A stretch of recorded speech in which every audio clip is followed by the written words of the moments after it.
Well, Giuliani or Bolton might face opposition from those who thought the Iraq war was a disaster. Senator Rand Paul of Kentucky said he would likely oppose either of those two gentlemen, and he's joining us right now. It's great to have you on, Senator Rand Paul. I was one of those who thought you'd win this whole thing, and I was wrong. I thought the country was ready for a little bit off. I thought the country's ready for a little freedom from big government in the right way. One thing that Donald Trump campaigned on was that he thought the Iraq war was stupid wars. He used the phrase a lot. He didn't like regime change. He tackled Hillary Clinton again and again for taking us into country after country, supporting each war one after another, Iraq, Libya, Syria. And now we hear he's talking about naming John Bolton, Mr. Neocon Hawk, as his Secretary of State. How's that sit with you? Well, you know, one of the reasons I endorsed Donald Trump was that I liked the fact that he saw the Iraq war as a mistake. He thought that regime change was a mistake, and the unintended consequences of regime change were basically that the world was less safe and that our national security was more endangered by regime change. So I liked that about Donald Trump's campaign, and one of the reasons I endorsed him. So I want a Secretary of State that actually understands and has learned from the lessons of the Middle East. And I guess I worry that people like John Bolton and really, frankly, Mayor Giuliani, they have, I would call them unrepentant advocates for the Iraq war. They don't seem to have learned anything from the Iraq war. They still defend it, and both have advocated a bomb-first sort of ask questions later for Iran. And I don't think you really want your chief diplomat to be an advocate for war. You know, that would be better if we're going to have a Secretary of War. They might be good for that position. But I want someone who's reasonable. I want somebody who's a realist that sees the world as it is. That person may not always agree with me, but I want someone who's an even keel, who thinks about things like that. And frankly, I think Bob Corker would be a much better choice. Why do you think the neocons think that these wars, one after another, have been helpful to Israel? I accept the fact they may be pro-Israeli. Most Americans are. But we were better off in this country, and Israel was certainly better off, having a bunch of these sort of half put-together countries, let's put it like that, like the Ba'athist country of Saddam Hussein in Iraq, or Gaddafi. They were kind of clownish leaders. They weren't strategically or existentially dangerous to Israel. Israel could contend with them with its arms behind its back. It could always deal with. Now we got the Islamic State, you know, ISIS. We got the whole thing coming apart.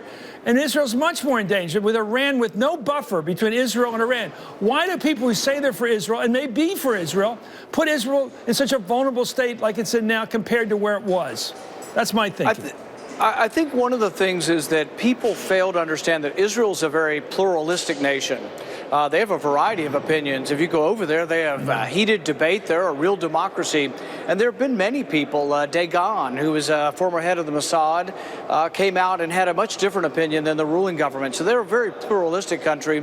But I think even many in Israel would say that, you know, losing Gaddafi and having the rise of ISIS in Libya probably doesn't make Israel safer. I don't think it makes the United States safer. In fact, I feel more at risk for terrorist organizing in Libya now with Gaddafi gone. Doesn't mean I was an advocate of Gaddafi or Mubarak or any of these people. And yet, you have to look at what comes after if you decide that your worldview is to displace these people. I think we should always try to determine what's in our best national interest or vital interest, and we shouldn't think, oh, you know what, we're going to make the world a perfect democracy and we're going to topple Assad. What comes after Assad is a very important question, and what comes after the government in Iran, or what comes next if we bomb Iran. So I think we need a more reasonable sort of person and not a bomb thrower to be head of it. But also, I support Donald Trump. I want Donald Trump to pick someone who supports Donald Trump's vision on foreign policy, that understands that the Iraq war was a mistake and that regime change hasn't always been to our benefit. Are you ready to filibuster this? These are the nominees. Either one's the nominee. I feel pretty strongly about it, and I will tell you something I haven't told anybody else. I've had some conversation with some other Republican senators, and I'm not the only one with some misgivings over both Giuliani and Bolton. And I haven't met a Democrat that's for either one of them, but I've met several Republicans that aren't. We have a 52-48 majority.